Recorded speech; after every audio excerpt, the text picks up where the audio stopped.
Valeria, querida, ¿cómo estás? Buenas tardes. Joaquín, es un gustazo saludarte. ¿Cómo estás? A mí también. A ver, cuéntame. eh, ¿Qué quiere decir esto? Que ha aumentado el riesgo de corrupción en la empresa pública y por ende en la privada, ¿no? Bueno, desde luego, ¿no? Todo este tema de corrupción siempre tiene dos patas, ¿no? Tiene dos lados. Mira, nosotros en conjunto con algunas instituciones, casi te diría supranacionales, el INCO ha estado siempre investigando temas de corrupción, pero desde una perspectiva de competitividad, desde una perspectiva de cómo mina esto un uso correcto y eficiente de los recursos, ¿no? Y siempre pugnando, evidentemente, porque se cumpla la ley, que haya competencia y cuando se use dinero público sea el mejor uso para ese dinero que se puede dar. Por lo tanto, cuando se habla de compras públicas, yo te voy a ser sincera, cuando vi este dato de hoy, el 9% del presupuesto, dije, es muy poquito, ¿dónde está el resto del dinero? ¿No? Bueno, pues el resto del presupuesto público evidentemente se va a otras cosas como nómina o pagar renta o pagar otro tipo de servicios. Estas son las compras, cuando compran lápices, cuando compran servicios de mantenimiento de elevadores, cuando compran reactivos médicos, cuando compran productos o servicios a, evidentemente, el sector privado. En el 2020 sacamos esta herramienta que yo creo que nos equivocamos, Joaquín, y le pusimos el nombre de índice de riesgos, pero en realidad es una herramienta, es un monitor donde tú te metes a la página y empiezas a jugar con los datos. Tú quieres ver cómo está comprando, no sé, la Secretaría de Economía, o quieres ver cómo está comprando Birmex, esta empresa de bueno, esta parte del gobierno que se dedica a los medicamentos, o quieres ver cómo está gastando el Instituto Mexicano del Seguro Social. Tú puedes Ah, no meterte a tiene. esta página del INCO y ver cómo se está gastando, cuánto se está gastando, a quién se le están dando los contratos, porque gran parte de esta información, Joaquín, debe de ser pública por ley. O sea, esto no es una cosa de voluntad. La ley establece que esta información tiene que ser pública. Como esa información es muy complicado acceder a ella porque está revuelta y es de verdad el sistema es complejo, pues lo que hacemos en el INCO es la organizamos, la ordenamos y le asignamos, y yo creo que esa es la parte de gran contribución del INCO, como estas banderitas rojas, como estas señales de alerta de, ojo, esta compra no me gusta, esta compra tiene algo que llama la atención. Entre las cosas que nos llaman la atención, por ejemplo, son las empresas de reciente creación, son las empresas que son prácticamente nuevas y de repente están recibiendo contratos millonarios. O también hay empresas fantasma y también las detectamos. Y también hay empresas que ya han sido sancionadas, que están, por decirlo de alguna manera muy sencilla, en una lista negra de proveeduría al sector público y de todas maneras se les hacen compras. Entonces, lo que hacemos es ver estos proveedores y les decimos, estos son proveedores de riesgo, estos son proveedores riesgosos. No estamos diciendo estrictamente que haya corrupción, pero que podríamos, estas compras o estas transacciones sí tienen algo que llama la atención, sí tienen alguna bandera de alerta que podría decir hay que tener cuidado y hay que monitorear mucho mejor estas compras. Y lo que vemos es que, bueno, desde luego, Joaquín, no se ha acabado la corrupción, no solo no se ha acabado, en este año, en la última edición del índice de riesgos de corrupción que publicamos ayer, lo que vemos es que el 70% de las entidades que hicieron compras públicas incrementaron su riesgo de corrupción, es decir, están cayendo en prácticas que no van conforme a la ley, que no van conforme a la transparencia, que no van conforme a los criterios que la ley marca. No estoy hablando, Joaquín, de deseos, de lo que a mí me gustaría que cumplieran las compras públicas. Esto es lo que la ley define que tienen que cumplir. Y vamos a ver, bueno, ya lo verán ustedes, que son los que saben y tienen esta maravillosa herramienta.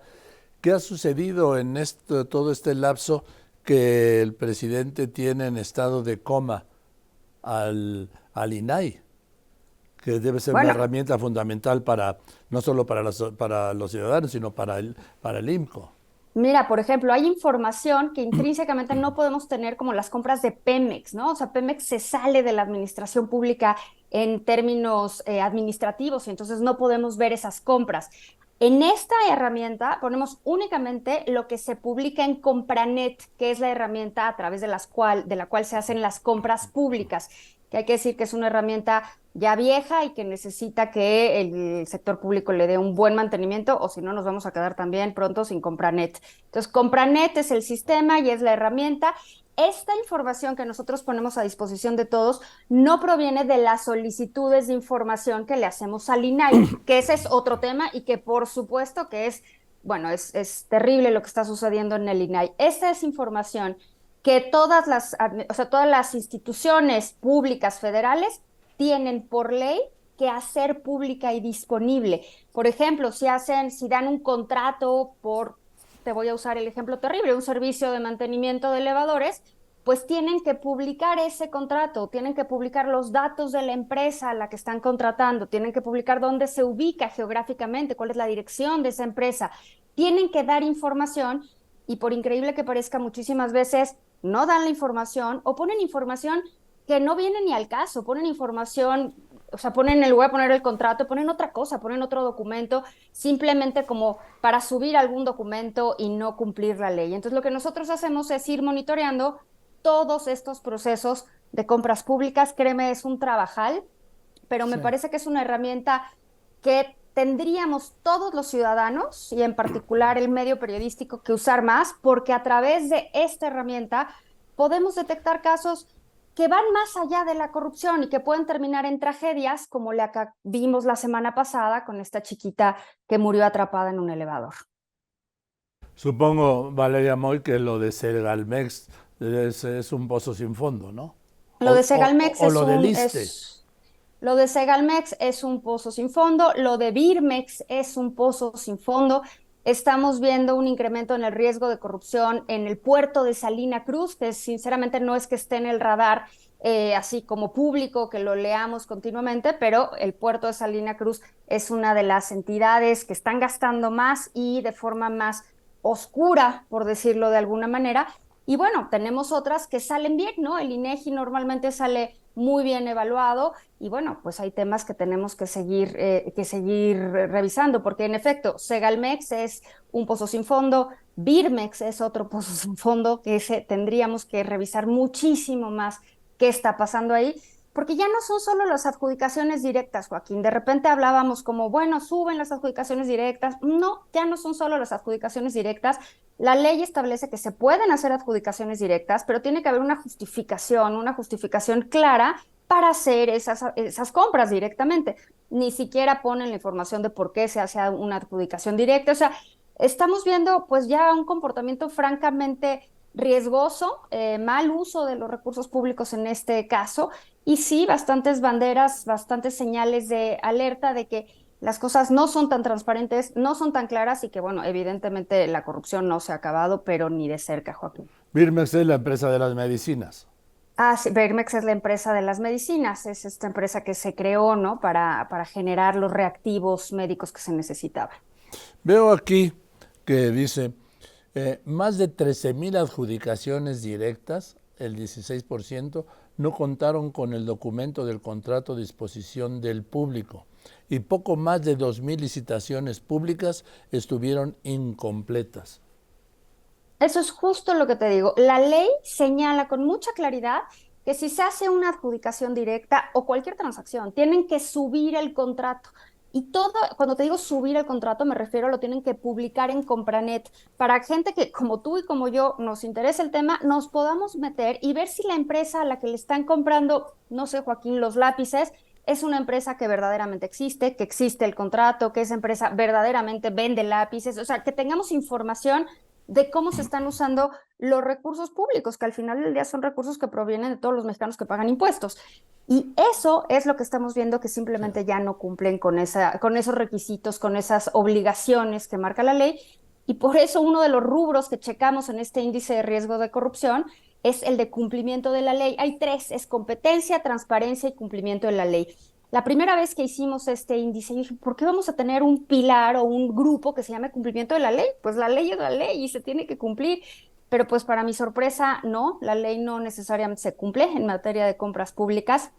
Y sí, están obligadas a subir contratos, a subir información de la empresa y simplemente, Joaquín, pues suben lo que quieren, cuando quieren, incluso después de empezado el contrato, después de que ya empezaron la proveeduría de los servicios o después de que ya se hicieron los pagos, pues van ajustando todo lo que no cumplieron en su momento, ¿no? Yo creo que esta herramienta nos permite señalar malas prácticas que sinceramente, Joaquín, tendríamos que movernos ya más allá de esto, porque sí, las compras públicas, pues sí, se vuelven una fuente muy importante de corrupción en el país y ni de chiste se ha acabado, y te diría que el riesgo no solo no ha disminuido, sino que en esta última edición dimos un incremento sustancial en el riesgo de corrupción. Dime una cosa, Valeria Moy, presidenta del IMCO, el Instituto Mexicano para la Competitividad. El presidente emitió un decreto para declarar de seguridad nacional sus obras emblemáticas, así les llaman, sí, y después la Corte le dio para atrás, pero emitió otro. Sí. En ese momento se tiene acceso a las cuentas del Tren Maya, de la refinería de Dos Bocas, del proyecto transísmico y del AIFA, por decir, y de los nuevos aeropuertos del sureste, sobre todo en Chiapas, por decir algo, y en Quintana Roo. La respuesta muy contundente y muy clara, Joaquín, es no. Nosotros sabemos, por ejemplo, que en el caso del Tren Maya, su costo ya va a más del doble de lo que se había presupuestado inicialmente, 2.4 veces de lo que se había presupuestado inicialmente, y me encantaría decirte en qué se ha gastado ese excedente o esa diferencia con lo presupuestado. Desafortunadamente, como bien señalas, existe ese decreto que declara que esa obra es de seguridad nacional y por lo tanto ni tú, ni yo, ni nadie puede saber cómo se están gastando los recursos específicamente en ese tren, ¿no? Y en cualquier obra pública. Te puedo decir, sí, se ha gastado más del doble, porque esos son datos que vienen del presupuesto, pero no sabemos en qué se están yendo esos gastos. Entonces, no, ese decreto sigue vigente, y ese decreto me parece que es muy nocivo para la transparencia del país. Esto también se aplica obviamente para la refinería de Dos Por Bocas. supuesto que sí, exactamente lo mismo para toda obra pública. Sí, lo que te quería preguntar sobre Dos Bocas, ¿tienes algún dato sobre el incremento o sobre lo que haya rebasado el presupuesto original? ¿Te acuerdas que el presupuesto original era 8.000 millones de dólares? Sí. Incluso cuando se hizo esta invitación a 4 constructoras, dijeron que no había manera de construir una refinería con las características que se solicitaban por 8.000 millones de dólares. Y entonces el presidente fue cuando dijo, no, pues si ellos no pueden, la hacemos nosotros. Y bueno, Joaquín ya va en más de 16.000 millones de dólares. Entonces ya va bajita la mano en el doble de lo presupuestado inicialmente. Y ojo, estamos hablando de miles de millones de dólares, una refinería que ni siquiera sabemos, Joaquín, si va a refinar, porque hay que decir, apenas van a empezar el proceso de pruebas. Y bueno, y si refina, vamos a ver si es rentable. Yo le doy el beneficio de la duda, aunque sinceramente no creo que eventualmente esa refinería sea rentable, pues por la forma en la que está construida y el petróleo que va a refinar, ¿no? ¿Tienes algún dato de los costos del AIFA? De los costos del AIFA todavía no tengo información aquí a la mano. El AIFA no salió tan caro o sea, el AIFA estuvo bastante más cercano a lo que se había presupuestado que en este caso de estas dos otras obras de las que te estoy hablando. El AIFA no fue una de estas obras faraónicas como lo que estamos viendo con el tren y con la refinería. Y ahora con el proyecto transísmico. El proyecto transísmico, quién sabe cómo termine, porque pues para que funcione, Joaquín, a mí es un proyecto que inicialmente me parece que tiene una buena idea y que podría funcionar quizás, pero es tan complejo y a veces se nos olvida que la geografía mexicana, justo por donde quieren que pase el corredor transísmico, es verdaderamente complicada. Entonces, para que funcionara un proyecto de esa envergadura, todo lo que tendría que venir acompañando a la obra, eso creo que no lo estamos viendo y sinceramente no creo que tengamos en este momento, o que el gobierno tenga en este momento la capacidad de desarrollar toda la zona de tal forma que fuera funcional. No, no es únicamente un plan fiscal, porque hay un plan fiscal de exentar de ciertos impuestos, incluyendo el IVA, por cierto periodo de tiempo a las empresas que ahí se ubiquen, o de dar ciertos subsidios o cierta preferencia fiscal de otra manera. Yo creo que va mucho más allá de eso. Yo creo que necesitamos invertir en puertos en ambos lados, porque si no, simplemente pues no vamos a poder, esa conectividad que estamos buscando no va a ser funcional. Hay que recordar, es un proyecto pues de 1900, ¿no? Que por alguna razón no se ha ejecutado, ¿no? Y la complejidad no es menor. El presidente Echeverría lo quiso reactivar, se llamó hablo de 70, 76, lo llamó el plan Alfa Omega. Mira, qué buen nombre. ¿Sí? Y pues se quedó en el plan, ¿sí? Dime una Pues es cosa, que tienes cordilleras, tienes ríos, tienes sierra, lagos, tienes, o sea, sierra, ¿cómo lo haces, no? en fin. hay un tema del cual tú sabes, los bonos del Naim, que se tenían que pagar, asumió el gobierno, por la deuda que se estaba financiando a través del TUA, que es la tarifa que cobra el Aeropuerto Internacional de la Ciudad de México, los que lo usamos. Pero ahora hubo un decreto del presidente para convertirlo en pasivo, en deuda nacional, ¿no? O de gobierno. ¿Qué quiere decir esto, Valeria? Bueno, de entradas, podríamos pensar que en términos, el dinero es fungible, Joaquín. Entonces, al final del día, si se paga con la TUA o se paga a través de una emisión de bonos, se está pagando con una obligación, o sea, se vuelve una obligación del gobierno cumplirla. Y para eso necesitamos recursos, provengan de donde provengan. En un inicio, toda esta TUA se fue dedicada a pagar esos bonos. A mí me parece delirante usar recursos presentes para algo que simplemente ya no va a existir, ¿no? Pero bueno, pues había que cumplir con la obligación financiera, lo cual ha dejado también en una situación crítica y terrible al aeropuerto existente, ¿no? Porque Sí. pues simplemente ya se cae a pedazos, como todos los que lo usamos podemos constatarlo día a día. Y el hecho de financiarlo a través de algún tipo de herramienta de deuda, pues no hace más que comprobar lo que dijimos desde un principio. Se estaba asumiendo un costo grande por cancelar una obra que ya llevaba gran parte de avance y que podría haber cambiado la realidad del país. Pero bueno, pues esa fue la decisión que se tomó en el momento, ¿no? Valeria Moy, dime, ¿cómo entramos a esta plataforma? Te metes a la página del IMCO, es muy sencillo, imco.org.mx, diagonal, riesgos de corrupción.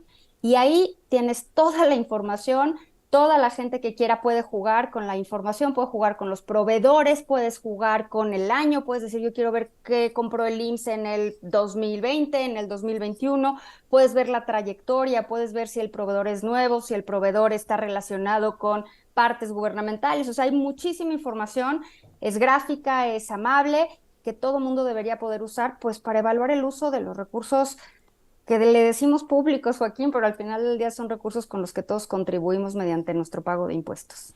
¿Me lo repites? imco.org. imco.org.mx, diagonal, riesgos de corrupción, todo seguido.